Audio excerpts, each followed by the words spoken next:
वही मुजीबुर रहमान जिसने पाकिस्तान के दो टुकड़े करे थे, बहुत अच्छा हुआ, उसकी मूर्ति तोड़ दी, उसकी मूर्ति पे कोई पैर मार रहा है, कोई सर पे उसका हथौड़े मार रहा है, बहुत खुश पाकिस्तानी। बीच में पाकिस्तान से खबर आती है कि पुराने आईएसआई के डीजी, कल की खबर है, पुराने आईएसआई के DG retired of course lieutenant general Faiz Hamid को अरेस्ट कर लिया। और किसने अरेस्ट करा? पाकिस्तानी फौज ने। पहली बार ऐसा हुआ है, पहली बार पाकिस्तान की हिस्ट्री में ऐसा हुआ है कि फॉर्मर डीजी आईएसआई को अरेस्ट कर लिया हो।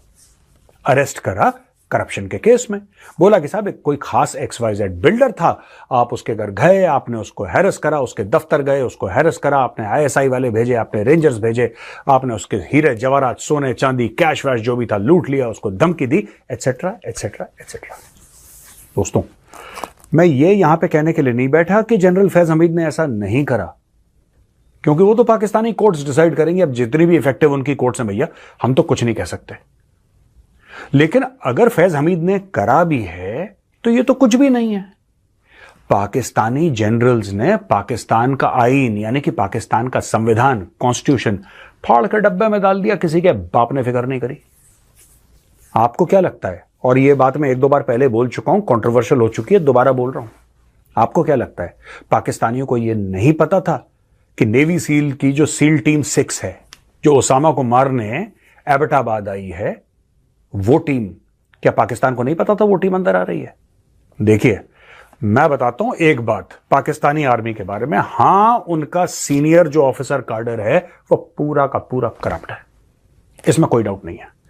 लेकिन दोस्तों, being a former Indian army officer, I can tell you one thing, जो उनके यंगस्टर्स हैं, यंग ऑफिसर्स हैं उनके, जो उनके जवान हैं, जो उनके एनसीओज हैं, they are a reasonably professional lot.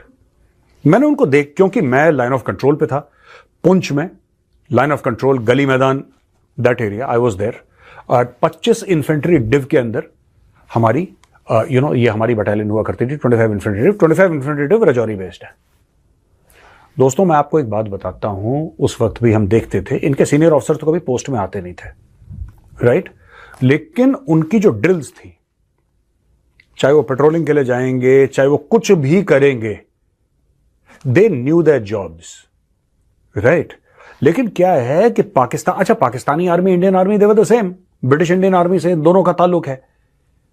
14-15 अगस्त 1947 को, उस दरमियानी रात को बंटवारा हो गया, वो वहां चले गए, हम यहां रह गए, दैट्स इट। उसके बाद इनके जनरल्स ने सब खत्म कर दिया। Coming back to the point, क्या फैज हमीद पाकिस्तानी पहला जर्नल होगा जो कि चोर है? अगर उसने चोरी करी है तो, अगर, if at all he has done it, I am just coating what Pakistani media is saying. ऐसा नहीं है दोस्तों। मैं आपको बताता हूं, इसके पीछे 2-3 कारण हैं, राइट? पहली बात तो, जो टीका अमेरिकन बांग्लादेशियों को लगा चुके हैं, अभी शेख हसीना को लगा चुके हैं, वही टीका उन्होंने पहले इमरान खान को लगाया। अब इमरान खान के दाएं बाजू फैज हमीद को भी लगा दिया वही टीका, सॉलिड टीका लगाया। अब वो जेल के अंदर, जेल के बाहर केसों में उलझ जाएगा। ये सारा का सारा अमेरिकन कर रहे हैं दोस्तों। अब मैं आपको बताता हूं क्यों कर रहे हैं, कैसे कर रहे हैं, हुआ क्या है। फॉर एग्जाम्पल, ये जो बात है कि उसने अपना पावर का इस्तेमाल करके उसने धक्का दिया, घुस गया उसके ऑफिस में और वहां से पैसे, हीरे जवाहरात, सोना चांदी जो भी उसने चुराया, यह केस है दोस्तों टॉप सिटी करके, इस्लामाबाद में एक जगह, टॉप सिटी रेजिडेंशियल कॉम्प्लेक्सेस, और उसका मालिक है मोइज खान। ठीक है जी। 12 मई 2017 को ऐसा माना गया है कि वहां से हीरे जवाहरात और कैश वगैरह, इन्वेस्टिगेशन, पहले बोला कि यहां पे टेररिज्म का खतरा है, वहां पे लोग गए, आईएसआई वाले, रेंजर्स वाले, सब सफाचट उन्होंने कर लिया वहां से। अब जाहिर सी बात है कि जनरल हमीद तो नहीं गए होंगे, जाहिर सी बात है। अगर जनरल को भी कोई चोरी करनी है तो खुद थोड़ा ना जाएगा, उसने अपने चेले चपाटों को बोला होगा जाओ घेर ले आओ। मैं फिर कह रहा हूं, फैज हमीद ने करा नहीं करा I don't know, but timeline ये कह रही है कि 12 मई 2017 को ये रेड हुई। मोइज खान, जो कि टॉप सिटी, जो कि एक कॉम्प्लेक्स है, रियल एस्टेट कॉम्प्लेक्स है इस्लामाबाद में, टॉप सिटी का मालिक मोइज खान, उसके ऊपर ये रेड हुई 2017 मई। ओके। अब नवंबर 2023 ठीक है जी। तकरीबन 6 साल के बाद नवंबर 8, 2023 को मोइज खान सुप्रीम कोर्ट में एक याचिका दायर करता है, एक रिक्वेस्ट अपनी डालता है, एक पिटीशन अपनी डालता है पाकिस्तानी सुप्रीम कोर्ट। 6-6.5 साल के बाद, ये 6 साल तक 6.5 साल तक भूल गया था ये कि मेरे साथ कुछ हुआ है।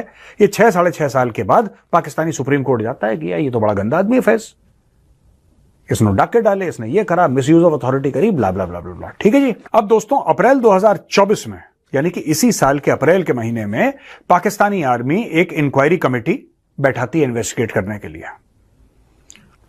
अब दोस्तों इस पिटीशन में लिखा क्या है, पहले यह जानने की जरूरत है। बोला कि साहब फैज हमीद, यानी कि जनरल फैज हमीद का भाई, उसके भाई का नाम है सरदार नजफ हमीद, उसने बोला कि मैं बीच बचाव करता हूं तुम दोनों के बीच में और मैं मैटर सेटल करवा देता हूं। यानी कि यह पिटीशन कहता है कि जनरल फैज हमीद का जो भाई है वो आता है, वो कहता है कि जनरल साहब जो उसके भाई हैं और ये जो बिल्डर है मोइज खान, इसके बीच में मैं आप दोनों के बीच में कॉम्प्रोमाइज करवाता हूं। सरदार नजफ हमीद जो कि फैज हमीद का भाई है, वो कहता है कि मैं एक काम करूंगा, कुछ जो चीजें हमने तुम्हारे से ली हैं वो तो हम तुम्हें वापस दे देंगे, लेकिन 400 तोला सोना, इमेजिन 400 तोला सोना है वो हम अपने पास ही रख लेंगे। वो जनरल साहब को आपने चढ़ावा चढ़ा दिया, वो जनरल साहब को चढ़ गया, वो 400 तोला सोना हम लोग रख देंगे। और फिर रिटायर्ड आईएसआई ब्रिगेडियर नईम फखर और गफार, इन्होंने फिर खान को बोला कि तुम 4 करोड़ रुपए और दोगे और एक प्राइवेट टेलीविजन नेटवर्क को स्पॉन्सर करोगे। पाकिस्तान के आईएसआई के पूर्व महानिदेशक डीजी फैज हमीद मुश्किल में हैं। उनके खिलाफ कोर्ट मार्शल की प्रक्रिया शुरू कर दी गई है। पाकिस्तान के इतिहास में यह पहली बार है कि आईएसआई के किसी पूर्व प्रमुख के खिलाफ कोर्ट मार्शल शुरू किया गया है। पाकिस्तानी सेना के सेवानिवृत्त 3 स्टार जनरल फैज हमीद ने 2019 से 2022 तक आईएसआई के लिए 24वें डीजी के रूप में कार्य किया है। इंटर सर्विसेज पब्लिक रिलेशन के बयान का हवाला देते हुए डॉन ने कहा कि शिकायतों की सत्यता का पता लगाने के लिए पाकिस्तान की सैन्य अदालत ने फैज के खिलाफ जांच शुरू कर दी है। पाकिस्तान सेना अधिनियम के प्रावधानों के तहत फैज हमीद के खिलाफ कार्रवाई शुरू की गई है। आईएसपीआर ने कहा कि सेवानिवृत्त होने के बाद फैज हमीद के खिलाफ पाकिस्तान सेना अधिनियम के उल्लंघन के कई मामले दर्ज किए गए हैं। कोर्ट मार्शल की प्रक्रिया शुरू कर दी गई है और लेफ्टिनेंट जनरल फैज हमीद को सैन्य हिरासत में ले लिया गया है। डॉन के खबर के मुताबिक पाकिस्तान की सेना ने जांच के लिए अप्रैल में एक कमेटी गठित की थी। पिछले साल 14 नवंबर को जारी एक लिखित आदेश में पाकिस्तान के सुप्रीम कोर्ट ने कहा था कि हमीद के खिलाफ आरोपों को अनदेखा नहीं छोड़ा जा सकता, क्योंकि अगर वो सच साबित हुए तो वो पाकिस्तान के संस्थानों की प्रतिष्ठा को कमजोर कर देगा, जिसमें देश की संघीय सरकार, सशस्त्र बल, आईएसआई और पाकिस्तान रेंजर्स शामिल हैं। टॉप सिटी एक निजी आवास आयोजना है। उसके प्रबंधन ने कथित तौर पर पूर्व आईएसआई डीजी के खिलाफ आरोप लगाए थे और दावा किया गया था कि हमीद ने उनके मालिक मोइज खान के आवास और कार्यालयों पर छापेमारी की थी। याचिका का हवाला देते हुए डॉन ने बताया कि 12 मई साल 2017 को पाकिस्तान रेंजर्स और आईएसआई अधिकारियों ने टॉप सिटी के कार्यालय और मोइज के आवास पर छापा मारा था। कथित तौर पर वे आतंकवाद के एक मामले के संबंध में सेना हीरे के आभूषण और पैसे सहित कीमती सामान ले गए। याचिका में आरोप लगाया गया है कि हमीद के भाई सेवानिवृत्त नायब तहसीलदार नफज हमीद ने मामले को सुलझाने का प्रयास किया। याचिका में यह भी दावा किया है कि बरी होने के बाद मोइज से हमीद ने उसके चचेरे भाई से, जो सेना में ब्रिगेडियर है, उनके माध्यम से एक बैठक करने के लिए संपर्क किया था। इस मुलाकात के दौरान हमीद ने याचिकाकर्ता से कहा कि वह छापेमारी के दौरान जब्त की गई चीजों में से केवल कुछ ही चीजें लौटाएंगे। हमीद ने कथित तौर पर यह भी कहा था कि वह छापेमारी के दौरान लिया गया 400 तोला सोना और नकदी वापस नहीं करेंगे। याचिका में यह भी दावा किया गया है कि आईएसआई अधिकारी सेवानिवृत्त ब्रिगेडियर नईम प्रखर और सेवानिवृत्त ब्रिगेडियर गफ्फार ने याचिकाकर्ता को 4 करोड़ रुपए पाकिस्तानी रुपए नकद देने और कुछ महीनों के लिए एक निजी एएपी टीवी नेटवर्क को प्रायोजित करने के लिए मंजूर